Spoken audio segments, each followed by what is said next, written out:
ఈ 18 మెట్లంటే ఏంటి, వాటి పేర్లేంటి, వాటి రహస్యాలేంటి, ఎందుకు ఏ గుడికి లేని విధంగా అయ్యప్ప స్వామివారి గుడికి మాత్రమే 18 మెట్లు ఉన్నాయి? స్వామివారు బాణం వేస్తే పడ్డ దేవాలయాలు అచ్చన్గోవిల్, ఆరింగావు, కుళత్తపల్లి, ఎరిమేలి అన్ని చోట కూడా కిందనే ఉంది. కానీ శబరిమలలో మాత్రము ఆ యొక్క శిల్పి పెద్దగా కట్టేశాడు, చాలా ఎత్తైన పీఠంలో అయిపోయింది.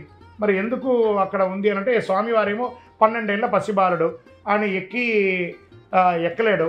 వెంటనే మగిషి అనే రాక్షసిని సంహరించిన కృతజ్ఞతాభావంతో ఒక 18 మంది దేవతలు ఒకరిపై ఒకరు మెట్ల వలె పరుండి ఆ యొక్క శ్రీచక్రపీఠానికి దారి కల్పిస్తారు. హే లోకరక్షక, అఖిలాండ కోటి బ్రహ్మాండ నాయక, మీ చిట్టి చిన్నారి పాదాన్ని మాపై మోపి ఆ శ్రీచక్ర యోగపీఠాన్ని అధిష్ఠించండి అని ఆ దేవతలు కోరగా స్వామివారు కూడా ఒక్కొక్క మెట్టు మెట్టు మెట్టు మెట్టు 18 మెట్టు అని ఒక్కొక్క మెట్టుగా ఎక్కి చిరునవ్వుతో శ్రీచక్రపీఠం దగ్గరికి వెళ్ళడానికి ప్రయత్నిస్తూ ఉండగా ఈ 18 మంది దేవతలు అడుగుతున్నారట, స్వామి లోకరక్షక, మీరు ఎక్కారు కాబట్టి ఇక మీద ఎవరైనా ఈ శబరిమలకి వచ్చి మొక్కాలి అనుకుంటే మాపైనే కదా కాలు మోపాలి, మరి మీరును ఆ సామాన్య ప్రజలు ఒకటేనా?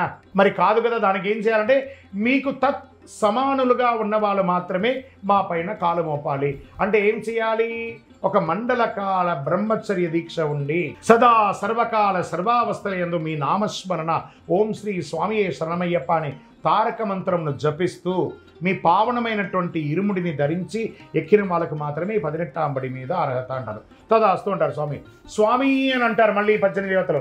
ఏమిటయ్యా అంటే మరి కొంతమంది నేను కాల్ మండలం, అరమండలం, ఈ మండలం, ఆ మండలం అని అంటుంటారు కదా, మరి అవన్నీ లేదు, కాంప్రమైజే లేదు. ఒక చిన్న పాప ఉంది అనుకుందాం, ఒక దీపం పెడదాం, ఆ దీపం దగ్గర వెలిగే దీపంలో ఆ పాప చేయి పెడితే కాలుతుందా కాలదా? కాలుతుంది కదా. పెద్దవాళ్ళు పెడితే కాలుతుందా కాలదా?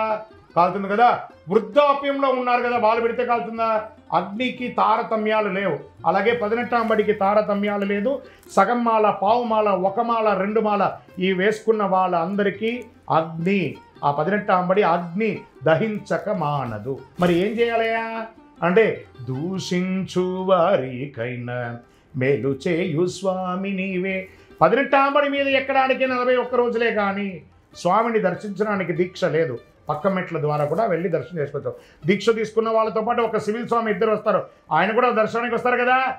మరి పక్క మెట్లో నుంచి వెళ్తారు కదా, పక్క మెట్లో వెళ్ళి దర్శనం చేసుకోండి. వేసుకుంటే 41 రోజులు లేదా సివిల్గా వెళ్ళండి. ఈ పావనమైనటువంటి 18వ బడి యొక్క పేర్లు ఉన్నాయి చూసారా, ఇవన్నీ రహస్య దేవతలు కాబట్టి వాటికి పేరు బయట చెప్పడం ఉండదు. అక్కడ తంత్రివర్యులు కానీ పూజ చేసే వాళ్ళు కానీ ఉపదేశం పొంది ఆ మంత్రాన్ని లోపల చెప్పుకుంటూ దాని ముద్ర రూపంలో పూజ చేస్తారు కాబట్టి దానికి పేర్లు బయట చెప్పడం ఉండదు. మీకు ఇష్టం వచ్చిన దేవతల పేరుని మీరు పెట్టుకొని పూజించుకోండి, దోషం లేదు.